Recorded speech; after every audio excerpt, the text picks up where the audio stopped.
gentlemen, and welcome to the latest episode of A Plus Productions here on A Plus Productions. We're your hosts. I'm Boris, and as always, I am joined by Matt. Bonjour. How's everybody doing out there? We hope you're doing well. We hope you're staying warm. I know we have listeners, a small but passionate fan base, Boris, all across the globe, and we are blessed for that. So I hope you're in Australia right now or somewhere warm and tropical. Do we have any Hawaiian listeners? I don't think we do. I should check the stats, the metrics, and see where our listeners come from. The last time I checked, obviously we know we have Australia. You know, so it's thank you for listening. We have France. We've got Germany. We've got other places, some random places that could be bots. Nice, but you know. I'll take it. Bonjour to all my bonjours are paying off. Bonjour to all French people or robots. And salut, and Auf Wiedersehen, is that German? Is that goodbye? I have no idea what I'm talking about. Yeah. I don't know. I was going to say something that could have gotten us canceled, but yeah. Go let it rip on this podcast, buddy. You got to live life to the fullest. That's what I say. That's exactly what we are about here on A Plus Productions. If you've noticed, I've been calling it A Plus Productions because I think, you know, one of the things that we've really been thinking about is how we want to engage, and what we here want to really do, right? At the end of the day, we want to have fun. And we have the most fun just talking about whatever the fuck we feel like talking, whether it be sports, whether it be entertainment, whether it be wrestling. We can, we the classic BAM episodes was my passion project, our passion project, as we did NXT talk way back when. And man, honestly, that's what we're going to start doing here. Having said that, wrestling is still kind of our forte. You're always going to get the one-off wrestling show, so do not worry about that. Perfect example next week. Next week, we're going to be doing an entire show dedicated to the WrestleMania preview and kind of the build up to WrestleMania. And we're going to shit talk a lot of people, and wrestlers, and everyone under the sun. And it's going to be one of those shows about here, brother. Fair enough, Jimmy Snuka over there. But no, I'm sorry. I won't compare you to murderers much more, Chris Benoit. I kill it with the jokes. Oh dear. Okay, so yeah, Stand and Deliver, WrestleMania Night 2. We'll try to have reviews for all of those shows, single episodes as well. But yes, next Thursday, WrestleMania 41 preview. We're not as salty as some fans on it, but I know you can work your dander up, Boris. You can get mad about something. I can get mad about anything. Fuck you, man. Relax over there. So how you doing, man? Sounds like you're doing well. I'm doing good, man. Honestly, hard work I'm tired. I am so tired today, and I think that's you can tell when I'm tired when I'm in one of these moods, right? It's just been a crazy week at work, man. Just a lot of focused work at work. I don't know what that means, but I'm gonna take it. It's thinking outside the box when I said that. It's just honestly, since the acquisitions, because we acquired a company recently, and it's just been so busy, and it's like, I don't Matt, you know me. I don't play the games. I don't give a fuck about politics. Homie don't play that game. I'm the same at work. I'm the exact fucking same at work. So while people are trying to kill each other, I'm just trying to fucking get business in for the company, man. I'm trying to get business in because I get more money when Boris brings in business. So yeah, it's just focusing on that. There's been a lot of stuff happening there. And then obviously, so Matt, let's talk about what's happened over the past 2 weeks at A, shall we? I know, you know what? Before I do that, how are you? Even before that? Oh my God, dude, I've had a day today. I went to the passport office. It's like the Canadian equivalent of the DMV. Oof, yeah, definitely just a slog. I didn't even realize you did that. That's kind of annoying. Yeah, I'm well, man. Thank you for asking. But you were cooking, big homie. Don't worry about me. It's just that made me laugh. What's going on with first? Let's talk about what's going on with us here, like the network A plus, as it were. Like what were the issues, and are they fixed? Overall, the issues are fixed. We are back. We are listed. We still have some slight problems with, I think it's A plus entertainment and A plus sports. One isn't working on Apple. One isn't working on Spotify. I am fixing those issues as we move on. But what ended up happening was, look, the reason why I'm talking about this is I don't want rumors. I don't want people to assume that, other people were doing things. Don't worry about that. Nothing is going on. Nothing nefarious like that is happening. What is happening is that providers, hosting companies and providers and Spotify and Apple and Amazon and these motherfuckers are deploying AI tools to catch copyright infringements, right? I understand. So like various songs that we may play or various and we don't do that often, but we have used like NFL songs or like theme songs for wrestlers here and there. Various clips, again, we don't do that often, but we have here and there. Or just like dumb AI, like it's dumb AI. Our pod. And I can tell you, WWE allows their music to be played.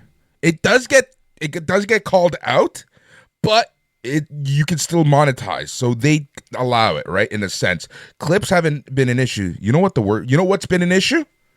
What's been an issue? Kevin's music, our theme songs. AI is picking that up as copyrighted music, which is not. That's so dumb because he's like a friend, mutual friend at this point. I'd say, like, I know him to talk to him, but he's your buddy, and those are original songs. That's dumb. Original as original can be, right? Like they don't even sound like anything I've heard before, unless he's fucking pulling the rug under my feet. But he's not like that at all, right? No, I don't think so. But yeah, okay, we don't even need a theme right away, or we can do like a couple. No, it's all right. Effects. We can throw it. Yeah, everything's kosher. Everything is good. We are good to go. Okay. I'm open to changing the theme if need be. No. We will be changing the theme shortly. That's one of the things I'm working on with Kevin, and others. Cool. And but yeah, no, everything is good. It's just the AI being underdeveloped, and AI being stupid and causing and calling false negatives. Right, a false negative being something that's not actually wrong, but it shut down, and we essentially got barred from deploying our list to anyone for weeks and weeks and weeks. And it was me begging the hosting company and basically saying, hey, you did a good job of charging my credit card this month, but we don't have a fucking show. That's good. Well, I thank you for putting in the legwork and figuring it out. And yeah, man, we could have done this YouTube exclusive or something else. Like, we would have gotten content out eventually, but we already have this. We have a couple feeds going from our various days, from various other podcasts. And yeah, man, I appreciate you taking the time to sort that out, and hopefully there are no issues going forward. There shouldn't be any issues moving forward. I have receipts. I have proof. I've got whatever it is the kids say, skibbity booba, whatever the fuck they say nowadays. That's what they say. Right? That's it. You nailed it. You're doing well. It's been frustrating. And honestly, Matt, it got frustrating to the point where just because of the past, 8 months have just been so frustrating in terms of podcasting, in terms of all this, that I really did want to fucking phone it in. I was ready to send a message to the A+ messenger group and say, well, we've done good, but it's time to call it a day, and I am done with podcasting. That's how close I was. You have no idea how close I was. But honestly, what made me keep working at it was, and this is going to sound stupid. This is going to sound like I'm phoning it in. This is going to sound bullshit, but it's the truth. And you know me well enough. I fuck around a lot, but you know me well enough to say I would have felt bad for the listeners. I, to this day, still feel bad. And I don't care if I get a text message from people, but I still feel bad that there was no going away show for Sunday night's main event. I feel horrible about that. And I would have felt just as bad if A+ just disappeared into the night and we didn't say anything or try anything or do anything to get us back up and running. That's really my motivation. The listeners, you I love podcasting with you. Always a fucking pleasure having a chat with you, with Andre, with Mel, with Dax. You know, it's Yorkie. Yeah, with the whole team, the whole fucking team, Yorkie, everyone, and the listeners. You know, every time we bitch about Blaine, we bitch about others, we bitch about No. He's an awesome listener, and I would have felt bad just not being able to just disappear into the night with zero explanation and not even trying it out. You know, these are people who literally followed us from feed to feed to feed, and I feel like we've built a hell of a community, and I would have felt really shit if I didn't do my due diligence and fucking give it the college try. Fuck yeah. Well, we appreciate it, man. And yeah, like it was Jason Agnew held a podcast contest to find new content, and we won that, man. And I'm proud of that to this day. I will always be proud of that. And people I really looked up to, like Dan the Mouth Lavransky and Mark Andrada and Joe Aguinaldo and Jason Agnew, gave us a chance that we earned. We entered that contest, and then fucking we won that contest. And a lot of people we know entered the contest as well, did not win. And from there, like, ownership changes and whatever aside, like I just feel like we do really good work and we have a lot of fun doing this. And there's no real reason to stop other than outside bullshit. And outside bullshit comes in many forms, but we still love doing this and we still have a blast. So we're going to keep fucking trying, and that's, and I love you, Boris. I know that you have as big of an appetite for like politics and bullshit as I do, which is to say none. And that's probably why our careers have been a little less successful than they should be, maybe because we don't stand for a lot of bullshit. And maybe we should stand for a little more. Maybe we should stay in the pocket a little more and take a few more sacks. But I have a zero tolerance policy for that nonsense, as do you. So yeah, man, that's fine. Well, I'll be a cult hit doing a small but passionate podcast for a small but passionate fan base. Let's fucking do it, buddy. And I so appreciate. I was talking to listeners today. Like, I so appreciate anyone who finds us and reaches out due to this podcast, even if you're a German robot. Honestly, we will be the Kevin Smith of podcasters, that small but passionate listener group. And that's honestly who we do it for. All bullshit, all politics, all fights, all of that is not worth it. I do this for the fucking passion, and I have zero ill will to anything that's happened in the past, my friends. I just want to move fucking forward. Let's fucking do this. This is supposed to be fun. There's so much bullshit. You have amazing podcasters quitting left, right, and center because of all the bullshit. Let's just stop it. Let's all have fun together. Man, we are a niche of a niche of a niche here.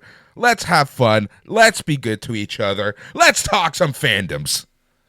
Yeah, exactly, buddy. Exactly. And yeah, like Jason Agnew was doing it for how long? Since like 1999, 2000, he took over the law and fucking led that thing to great heights.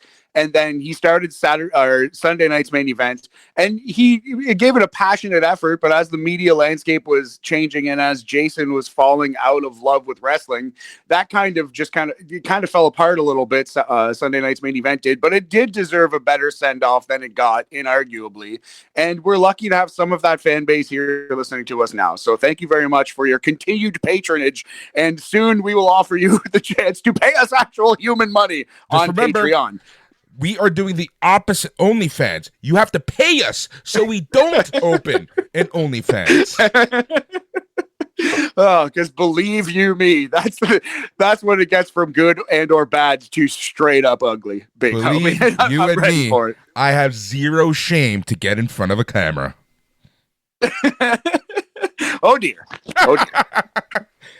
Anywho, honestly, so again, just thank you to everyone who's listening. Again, we thank you so much, Matt. Let us get into the show again. I know there's not so much going on. So one of the things that we wanted to really do is focus on the wrestling a little bit and talk a little bit about, we're kind of talking about our listeners. We owe our listeners a little something. And that's some of the feedback, man. There's so many feedback threads. Every week, we try to have a feedback thread But I kind of feel like because of outside reasons, AI, we've dropped the ball a little bit in reading some of that.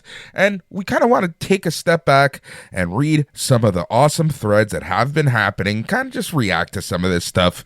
But before we get to that, Matt, anything you want to talk about in the sports world outside of the Jays fucking it up like they always do? Yeah, the Jays, we were just watching a ball game that went into 10 innings, and the Jays tried everything they could to lose it and then succeeded in losing. Boston wins. But the Jays won 3 out of 4 in that series in Boston, in Fenway Park. And that was a terrible Boston accent. I'm gonna workshop that one, Boris. But no, I ain't mad at the Blue Jays. They did what they did what they could. Blue Jays have started pretty well, all things considered. George Springer looks like the fucking MVP. Let's talk about that for 2 minutes. I was gonna bring that up because you texted me about this. My God, not only is he hitting like a mofo, but that motherfucker, you said it best. He makes one highlight-worthy catch a game. He's diving all over there. He's flopping around like a fish out of water. He makes a diving grab a game, and he's batting .450. Like, obviously, neither of those things are going to continue for 162 games total. But right now, he's the MVP. He is the most valuable player in the American League, 15 games in or whatever it is. I will fight anyone who disagrees. But, I mean, he's going to come back down to earth. He's 35. He hasn't played this well. Nobody plays this well. He's hitting .450. But, yeah, no, it's been a very enthusiastic start from young George Springer. He's fired up. He's, like I said, diving all over the place. He is here to prove his critics, his haters wrong, of which you can probably include you and I, Boris. We both hated on his game a lot last year. Absolutely. And, I still don't fully like him because of the 2017 Houston Astros. Speaking of which, I'm going to make a jump right into entertainment on this one. We're going to be jumping back and forth, but I want to bring this up because we are facing Boston, or just finished facing Boston for the week. Man, have you watched that new Netflix documentary, The Clubhouse, a year in, the Boston Red Sox clubhouse? I have not seen that one. I have watched a Boston-centric sports documentary. I was watching the Celtics one, which I actually do enjoy, but I'm probably not going to watch the Clubhouse. The most Red Sox you can get me into is like the 2004 season, which also has a documentary. Great documentary. But the Clubhouse, yeah, I need to see that. I've heard really good things. Watch the Clubhouse is like... Just watch. Yeah? Watch it. Okay. Watch it. Okay. Both you and I loathe... There's things that make me hate Boston even more, and let me tell you one of them. Hold on. I'm gonna sip for a second because Boris is gonna go on a Boris. Boris on, my brother. Go. Fuck Alex Cora. Fuck that motherfucker. Let me tell you why. Let me tell you why, Matt. Alex Cora, in one episode, literally goes on fucking screen and admits to cheating in 2017. Admits it, says basically, I'm summarizing it, but basically says he gets a chubby from cheating. In not so many words. And he almost fucking gloats about it. That's tough. That's a Fuck tough you, look. Alex He's going Cora. full heel. Fuck you, Major League Baseball. Fuck you, Houston Astros. And fuck you, Bud Selig. But Bud Selig. Doesn't matter. I still blame him. You like that one, huh? You like that one. And fuck you, Gary Bettman. Oh, my God. Just stray bullets flying all over the place from the band boys today. How can you honestly go on camera and admit to cheating and not get an asterisk on that road? I'm not even telling the Major League Baseball to give the Dodgers the championship. Look, Dodgers lost. But let me tell you what. Houston Astros didn't fucking win. That's fair. That there could be a dusty finish on that World Series. That's why your fucking dander is so up about it, though. That's why, of course, that's why you're so mad at Houston for that one. But no, you're not wrong. And like to see Alex Cora go full heel like that is frustrating, I'm sure. That sounds like a hate watch. I don't want to do that. With like, him too short. Being the fucking mastermind of this entire operation too. Was he the Tony Soprano of this crime family that was the 2017 Houston Astros? He was the Tony Soprano. He wasn't Uncle June. He was Big Tone. So yeah, for anyone who has forgotten or doesn't follow baseball, quick refresher on that story. The Astros were running a crazy scheme with like electronics and banging garbage can lids together and hitting a garbage can with like a stick or something, where they had this elaborate cheating, stealing signals situation. And they went on to develop like a dynasty, win a couple World Series, including in 2017 over Boris's Los Angeles Dodgers, who have responded by buying every good player remaining in baseball. And now the Dodgers are the new villains in the sport, but Boris has not forgotten 2017. He is a scorned lover, and we're due for a dusty finish, buddy. Yeah, no, it just really does piss me off, right? Like, it pisses me off that the guy can come on and just gloat and be like, you should see his smug fucking face. Anyways, outside of that, it's honestly been a great documentary. Like, it's been really good. Like, there's some play. Oh god. Oh my god. Oh, that's funny. That is funny. I maybe I'll give it a go, but like I feel like that'll frustrate me less than you. I could just hear your blood boiling. Look at my eyes and how red they are right now. He's got that hate in his eyes. But yeah, no, it is gutty. It is ballsy to come out and to be bragging about the cheating that you brazenly did and won with. Yeah. But no, overall, like, you do feel for some players. And it's the coolest part was there was a player. I'm not going to even name names just because you just watch the documentary, and he gets the call up from AAA to the big leagues, and he has a hell of a story of why he was a 31-year-old, playing in the minors, and why he didn't give up, and seeing him get the call up, man, it was so cool. Then you also just see Boston being Boston, and why the Boston fans are just fucking ridiculous. Oh man, that's you get a little bit of that in this Celtics documentary too, which is on Crave TV in Canada, and I believe is on ESPN Plus in the States and possibly other places. But the Celtics City documentary, no, it's a Max, right? That's an HBO thing because it's Bill Simmons, and you do get a lot of like old players talking about how trepidatious they were to come to Boston because it's fucking known as the most racist city in the United States of America, with good reason, which covers a lot of ground. But but yeah, no, you get a lot of like there's some perspective for some black fans from Boston, and you get a lot of Bill Simmons and his dad in that documentary, which is sweet. It warms my heart to see Bill, who's like 50, 55 now, and his dad's still alive, and they're still bonding over the Celtics. It's like, oh, that's kind of what it's all about, you know? So that documentary actually made me like the Celtics a little more. You know what's funny? Out of all the Boston teams, the Celtics is the only one I kind of somewhat don't loathe, even with the history that they have with the Lakers. And it's simply because of Larry Bird. Like, I love Larry Bird so much as a player that I don't hate the Celtics too much. I don't like them at all, but I don't hate them. Yeah, the Celtics don't bug me as much as the Red Sox and Bruins as a Canadians fan. The Bruins are the big one. Yeah. But good times. Look at us, just fucking straight up Boston. Yeah, fuck Boston. How do you like them apples over here? Good reference.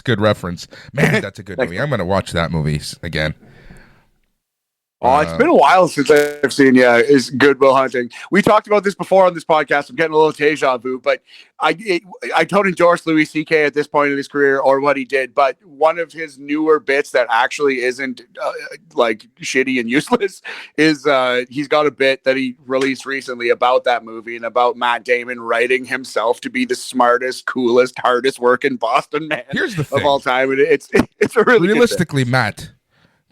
Don't you think Kevin Smith was the one who really wrote that? Like, let's be honest. We all know the urban legends. Do you think Matt Damon and Ben Affleck wrote that script? I think you can punch things up and you can come together. Like, it would not shock me if Kevin Smith did a rewrite or 2 or 7 on that script. But out of 7, like, it wouldn't shock me at all. Yeah, but famously too, they had like the movie that you see now as Good Will Hunting was only the first half of the original script, and the second half became this like weird like CIA spy thriller kind of weird like fucking like enemy of the state type movie. And I think it was William Goldman, who is a famous screenwriter, told them like, hey, like read your movie, it's pretty solid. The movie is in the first half. You lose the entire CIA thing and try it again. So they like rewrote the script. So a lot of people have their fingers in the pie for a movie. Even the writing process of a movie, it takes a village. Oh, You know what insane. I mean? But insane. So like, yeah, would I give Kevin Smith full credit? No. No, I would say, you know, I would, despite whoever else was in it, give probably Matt Damon and Ben Affleck most credit. But I wasn't fucking there watching them type it out on whatever Microsoft Windows fucking 2 or whatever it was. I don't even know what computer they were using in the early 90s to write that movie. Yeah. It's like Back to the Future is another one that had so many rewrites and so many changes. And my favorite story is that I forget who it was, but one of the suits from Universal, they essentially passed a note saying, Back to the Future isn't a good title for this movie. You should call it Spaceman from Pluto. Was it specifically Spaceman from Pluto? Yeah, that's like specifically the name that this guy suggested to rename the movie. And they're like, fuck that. And they just kind of like ignored it until it was too late. Interesting. Yeah. It's funny what things performers and like, you know, creative people will like die on, what hills they will die on. But I would say Back to the Future, though it is a clunky and strange title, is better than Spaceman from Pluto for sure. Yep, exactly. Why do this? What does Pluto even have to do with Back to the Future? Fuck if I know. I think it was literally just the one scene with when Marty visits his dad in the plutonium suit, or the you know, that suit, the clean suit, and he says that he's from planet Vulcan and shit like that. Weird note. That's terrible. I'm glad they ignored it. Yeah, it just goes to show you, right? When the suits get heavily involved, you know, what can happen and to scripts and whatnot. No doubt, man. Yeah, no doubt. Well, glad that's not the case. But yeah, that's pretty much all I have for entertainment and sports, to be honest. Like next week we have. We'll talk some wrestling / entertainment. You know, something that I've noticed on the board is some of the negativity around this season of Dark Side of the Ring. Great call. Yeah, I don't really understand it. I've been digging this season of Dark Side in the Ring. The first episode about Hell in a Cell, it was like no new information for sure, but that's the kind of episode you can show somebody who doesn't know or love wrestling to get them into the show. Like, that was still a very fascinating watch. It was good to have that historical document. I understand people were like, well, they should have interviewed The Undertaker. Maybe he didn't want to chew his food twice, because The Undertaker talks about that Hell in the Cell match a lot during his like weird one-man show tour that he does, right? And having said that, they still did get sound bites of The Undertaker. They still got him to say the important, meaningful stuff. But that was mostly like a look at Mick Foley and his family, and kind of like the whole Foley experience going into like Hell in a Cell and afterwards, right? So I thought that was really fascinating and one of my favorite episodes ever of the entire show. Episode 2 was Ludwig Borga, a little like more boring, but I was interested by that story. It was cool to see some of the footage from Finland, which we haven't seen overseas at all. And then episode 3 on Vader was a little bit of a tough watch. It kind of lowered my estimation of the man Vader. I was like, I didn't realize he was kind of like as crazy as he was, and again, kind of like his wife felt like she would be in danger to leave him and stuff. But at the end of the day, it's kind of like you're married to a wrestler who's doing all these pills and is that huge and is that aggro. I kind of understand where she was coming from. She didn't say there was actually any physical abuse specifically, but just like, yeah, it was just like, fuck, like the lifestyle that wrestlers go through is absolutely insane. And just for that alone, a lot of them do have my respect, but man, it's just, I think it's been a good season. Like a lot of people, the main complaint about Dark Side of the Ring is no new information. Like, we already knew all this. Like, but that's because you're a fucking hardcore, hardest of the hardcore. Like, it's not necessarily made for you. And it's not trying to ignore wrestling fans, but it's the kind of thing where if you're like, man, I knew all of this, you should just be like, well, like tip your cap. Like that's because you're smart. You get one gold star, it's not, I don't even mean it to be that like dismissive and negative. Like it's cool. It's a good thing that you know this information. You are an informed fan. This is to educate others to bring them up to your level, Yeah, that's exactly it, man. That's exactly it. Couldn't have said it better myself. I don't even have anything else to add. All right, man. Let's jump straight into pro wrestling. Wrestling. That's what everyone comes here for. It is the wrestling talk. Anything that you want to talk about before we head to the boards? No, I've been really enjoying actually like the bit of wrestling that I've been seeing, but I pick and choose, right? Like I'll log into Netflix and kind of fast forward through like, oh, Cody and Cena promo, definitely watching that. Like anything CM Punk or Roman Reigns do, gonna watch that for sure. Watch like Kevin Owens coming out with his Hitman jacket and basically saying he doesn't know if he'll be back, let alone when. Like I watched matches here and there. I thought Bayley versus Lyra Valkyria from Raw was really, really strong. That was a great match. Like they really worked hard and produced something good. I'm still holding out hope for Bayley versus Roxanne at WrestleMania. I think they need to throw that on the card. But yeah, no, I'm trying to keep up with the road to WrestleMania. And if you pick and choose and don't watch every single show start to finish every single week, I think you'll find yourself liking it more. Honestly, that's what I've been doing. Yeah, man. Penta Dominic from Raw was really, really good. That was a hell of a match. Dominic, Dom, future world champ. Yeah, 1,000% agree. 1,000% agree. And maybe he's not like at the level of a world champ in the ring. That's fine. He's far beyond the level of most world champs in terms of connection with the audience already. So yes, one day he's improving enough in the ring and his character is so dialed in. One day he will be world champion of WWE for sure. And he'll do it as a heel and later as a babyface too, because there's so much hate for him now. That's going to turn into love one day. He's going to be a huge babyface one day. Yeah, the Guerrero effect, right? Like it's this kind of the same with Eddie Guerrero in that sense, where he was hated for so long that you just can't hate the guy anymore, and he became just beloved Ed. Absolutely, beloved Eddie, yes. But man, like there's a lot of meat left on the bone for Dominic. Like he's not going anywhere anytime soon. He's going to be heel for a long time. Yeah, absolutely. The other thing I want to talk about from Raw is the closing promo with Punk, Rollins, and Heyman. I guess Rollins is going full heel.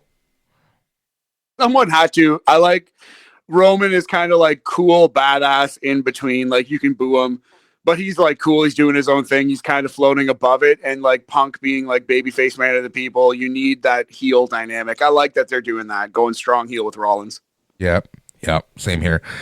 I like that too. A lot of speculation as to Paul Heyman, who he's going to end up aligning himself with at the end of WrestleMania night 1.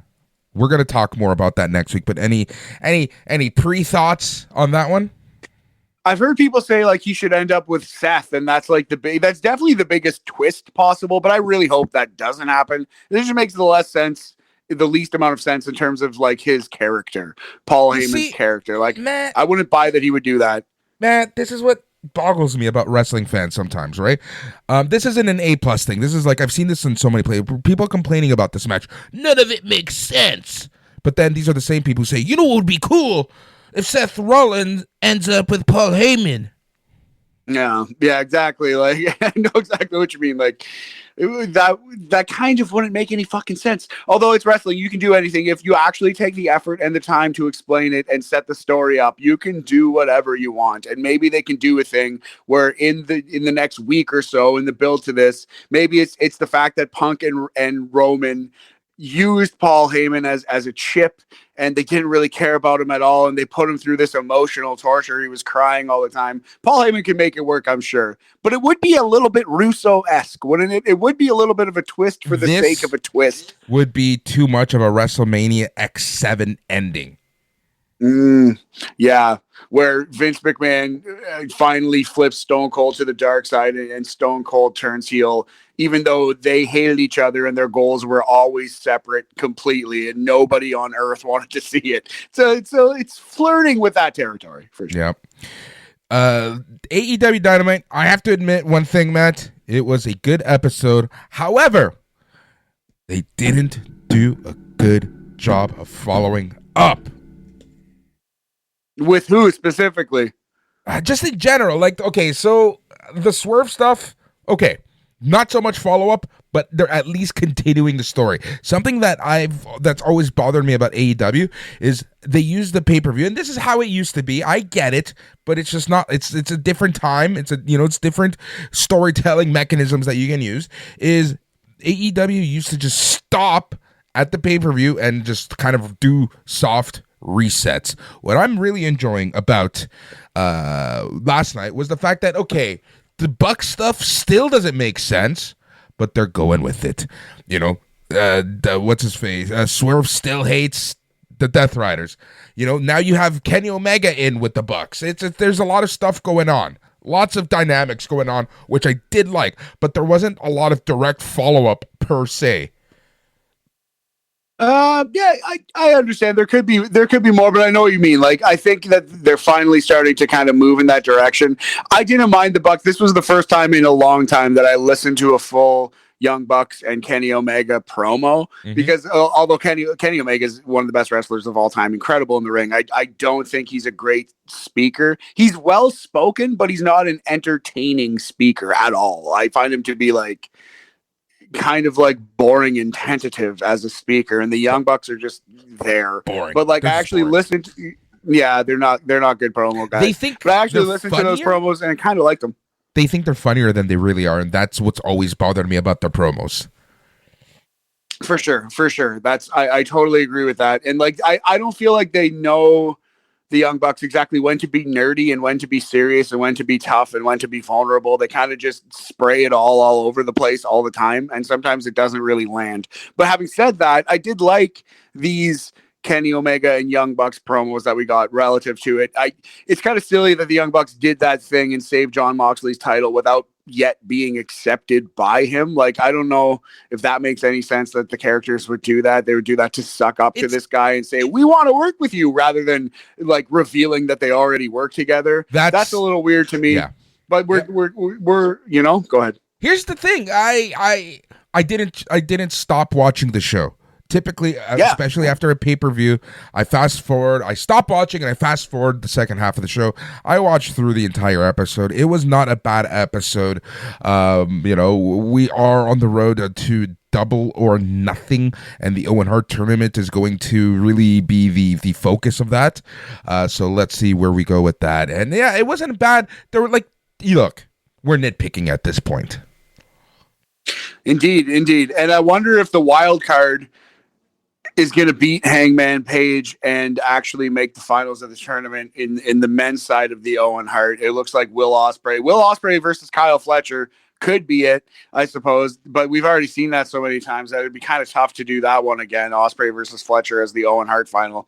And I think that Hangman and Swerve and Kenny Omega are all going to be in Anarchy in the Arena, and Hangman will not be available for that. But maybe it'll be Hangman versus Ospreay in the finals of that tournament. But there is intrigue with the men's Owen tournament. With the women, it certainly feels like it's going to be Chris Statlander versus Sasha Banks versus Mercedes Moné. And Chris is finally going to beat Mercedes Moné and get that big win. And Mercedes doesn't have to drop a title, but it will still be a match with stakes. I don't know. Like, I think AEW is going well right now. I like the 8-man tag a lot. I thought that was great. Tony Storm on commentary, always a treat. It was a solid episode of Dynamite. Yeah, it was solid. I would give it a hard 7.5. Hard 7, Boris. A hard 7. The hard 7. The hard Boris. A hard 7. Oh, Lord.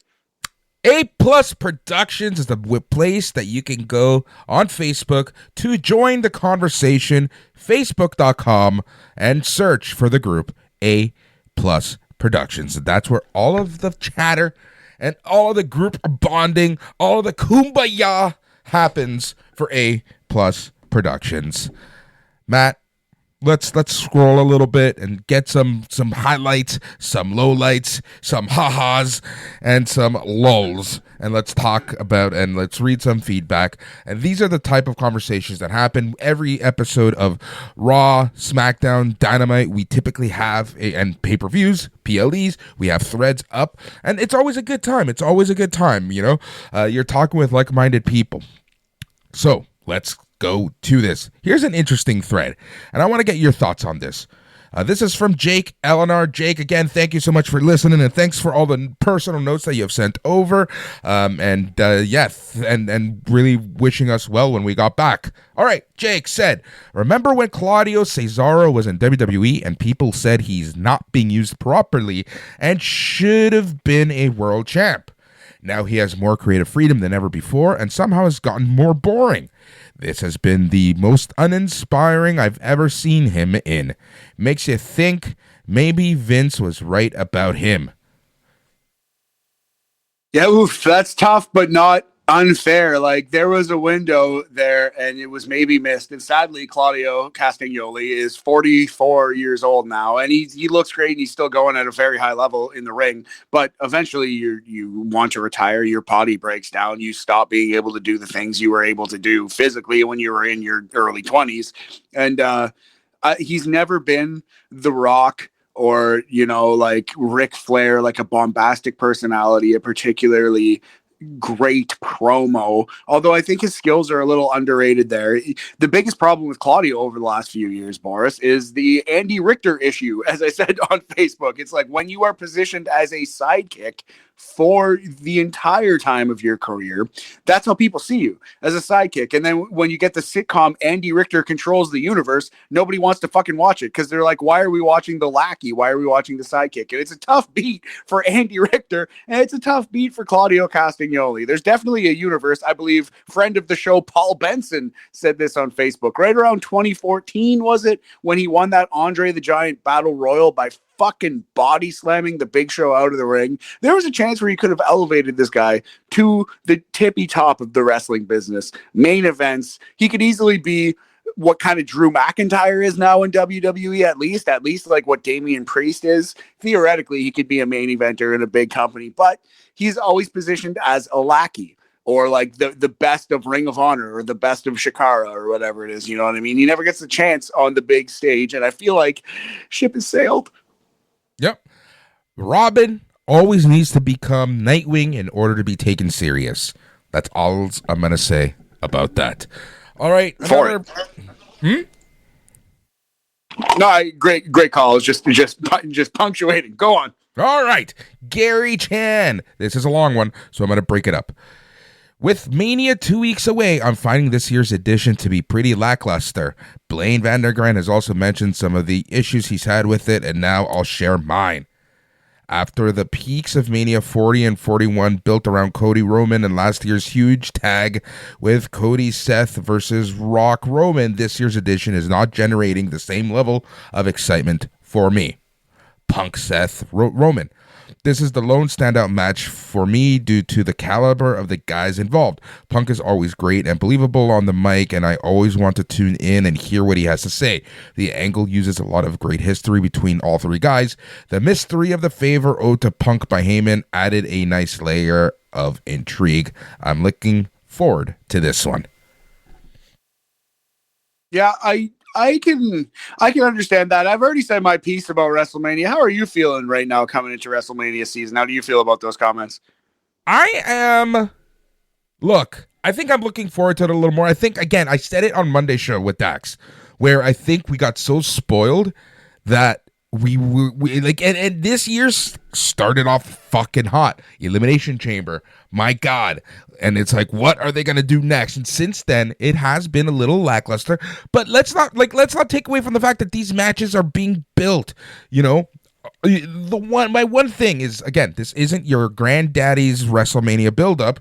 You know, back in the 90s, and especially the Attitude Era, Rock and Austin fought every single week, whether they be a tag team or whether they be on opposite teams or whether they be something, right? A lot of guys, we're in an era where Cody and Cena haven't even seen a TV match since God knows when, right? It's a different era. It's a different type of buildup. It's a buildup in anticipation to seeing these two in the ring, as opposed to a lot of secondary matches, and then you get the big match at WrestleMania. It's a different type of buildup. I think we got very spoiled the last few years.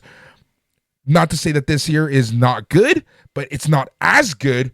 But like I said on Monday, it's a lot better than what we've had in the past. Yeah, exactly. Like, yeah, you just got to think it's middle of the pack, maybe like a little better than average, I would say, if you look at all 41 of the WrestleManias. And yeah, I don't think it's so bad, but I do understand that it is a letdown. It is a letdown from last year and the last two, honestly. Evil Cena versus Cody. Gary continues. The shock of Cena's heel turn was great. Sadly, everything they've done since then to build the match has been pretty dull for me. These 10-minute promo wars between the two haven't exactly fired me up. If you've been enjoying them, good for you though. I think the problem was Cena's turn came out of nowhere, and then they had to justify it. While his post-turn heel promo checked all the boxes, it just didn't feel real. At least with Kevin Owens' turn, he laid out great reasons why he felt betrayed by Cody, and I could buy his turn and enjoyed their feud. I do understand that. It was like our friend of the show, Sean Burkhead, has said this. It felt like a heel turn for the sake of a heel turn. But I think you could start pulling that thread, Boris, and then that's all of wrestling. Like, you know what I mean? It is all just random decisions that are made by people to try to elicit a reaction. Like, it did kind of feel a little shoehorned in, but because it was so monumental, it was John fucking Cena finally turning heel, which fans have begged for 20 years. I still think that the magnitude of that alone makes it into a big deal. But I do understand that criticism. It does kind of feel like it was just there. It was just like, why, where did this come from? This is out of nowhere. Like, I don't really buy it. It doesn't really feel like, I don't know. But John Cena's promos since turning heel, his 2 or 3 that he's cut, have been really good. And I think a perfect explanation that makes a ton of sense and puts the heat back on the fans. So I would understand that criticism a little more if Cena wasn't doing such good work as a heel, you know? Yep. Gary continues. Jay Gunther. The bloody beatdown of Jimmy by Gunther helped to give this feud some life, but I see a few problems with this feud and this build. Number 1. The world title started losing prestige after they took it off Seth Rollins. Damian Priest's run with it was, in hindsight, pretty lackluster. Gunther has his fans, and I wanted to like him, but I just find him so dull on the mic, so that hasn't helped make the title prestigious for me. Number 2, Jay getting involved with comedy mid-carders like the Alpha Academy was a really bad idea. Even though it was brief, it just lowers Jay in the eyes of the fans. You never see Kevin Owens beating up Tozawa with Cody making the save. I won't get into all the other Mania matchups, but I'm not finding much that I'm anticipating like I did last year. Bayley, Io, Sammy, Gunther, and obviously Roman Cody in the big tag match.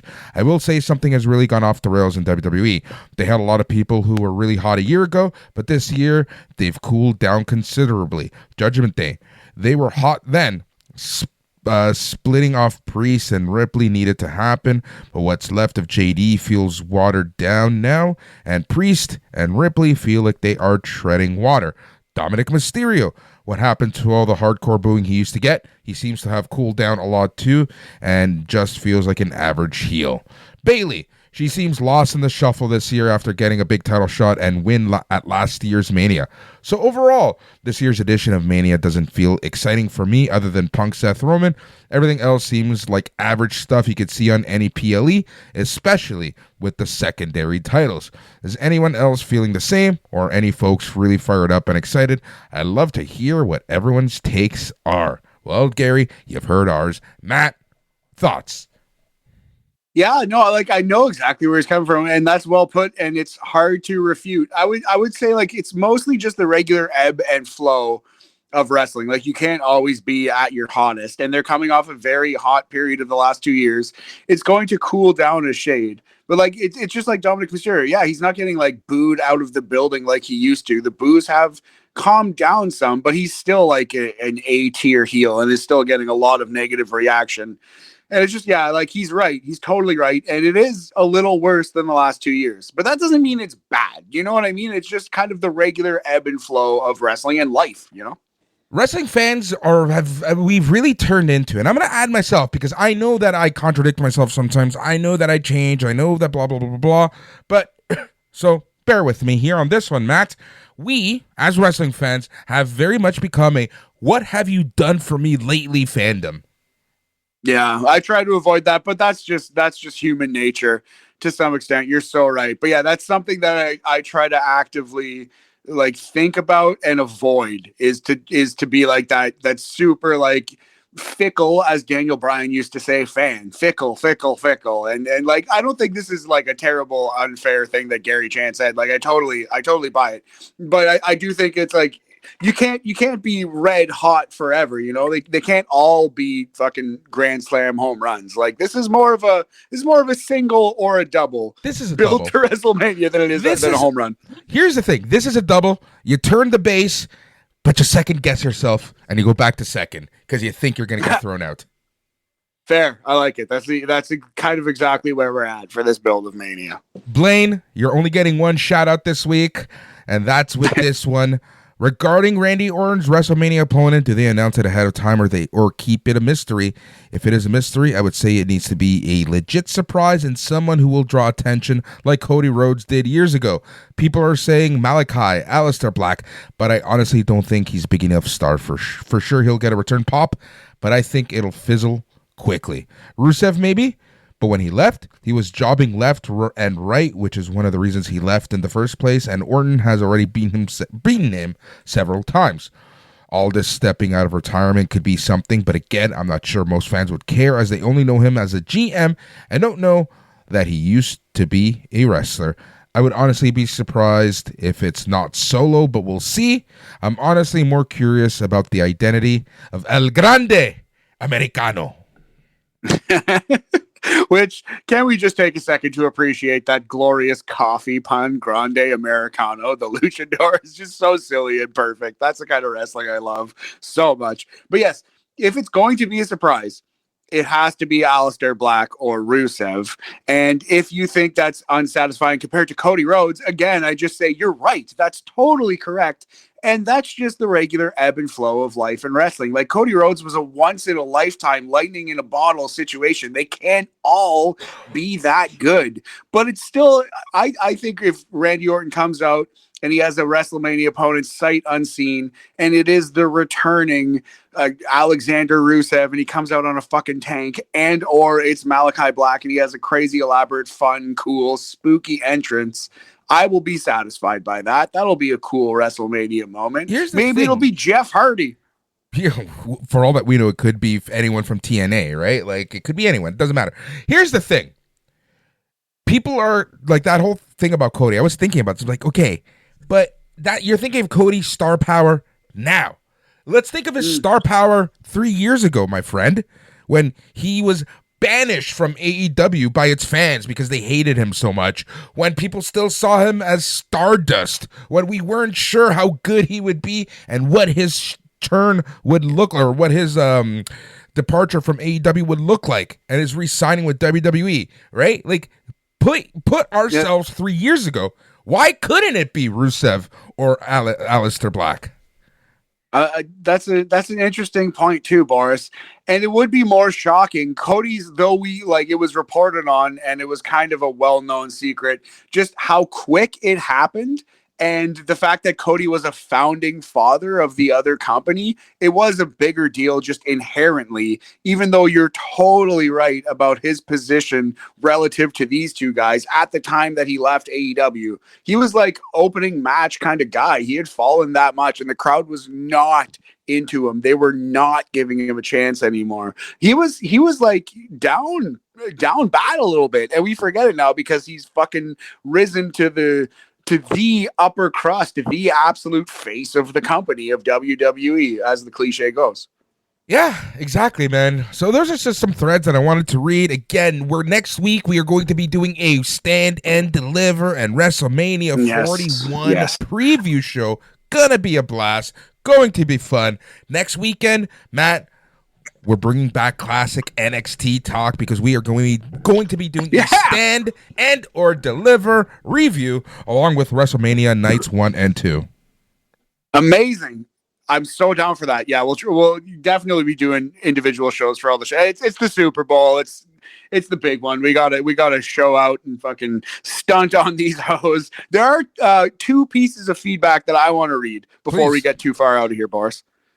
Go ahead. So this is from before our troubles with the feed. We posted a feedback thing, and we got a lot of nice things said from a lot of people. We got some Jake Aguilar in there, but two things I wanted to touch on here.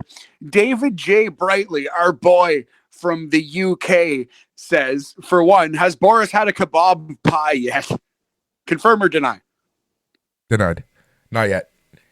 Denied. Sorry, not yet. Boris, we'll get Boris on the kebab pie. He adds, after IMO, in my opinion, the worst run of AEW shows, bar none, including torture porn, ladies and nails, torture porn ladies and nails in your back match. I like the use of torture porn because some of the crazy violent matches in AEW have bordered on that. Like the nails in the back was one of the grossest visuals we've seen in wrestling in some time. So, including torture porn ladies and nails in your back match, some of the worst booking I've ever witnessed in over 50 years of watching wrestling, says David J. Brightly. Can TK recover and how? So personally, I just kind of fundamentally disagree that it's the worst booking I've ever witnessed, but I understand it being way too violent for someone, even a grizzled vet like Mr. Brightly, who has been watching for 50 fucking years. He's like, no, that's too much for me.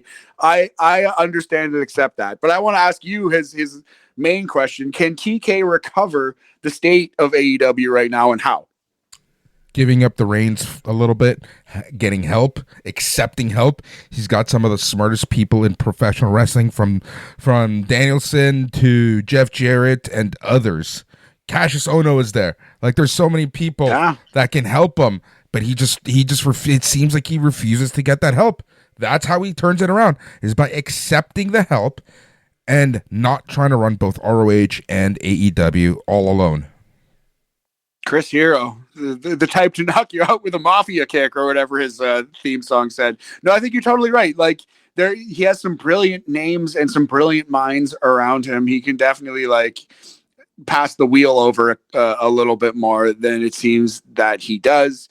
We've seen RJ City be involved in the Tony Storm character, and she's skyrocketed to great fame. I think when he does give the reins to somebody, unless they're the Young Bucks, it does usually go well. So that was one. Thank you very much to David. And our boy Joe Aguinaldo from the old shop, he asked very, very nicely in his Joe way, what was the best thing that you and Matt saying to you, Boris? What was the best thing that Boris and Matt saw this week in the world of wrestling? What's your answer, big homie? We're gonna talk about this week specifically, and this week specifically. Oh, man, that's a great fucking question. Honestly, Penta and Dominic. I love that match so much. Nice, man. I like where your head's at on that. If we're going this week and it's like this recording time Thursday to last Thursday, that includes the AEW pay-per-view. So I'm going to say Speedball versus Ricochet versus Kenny Omega.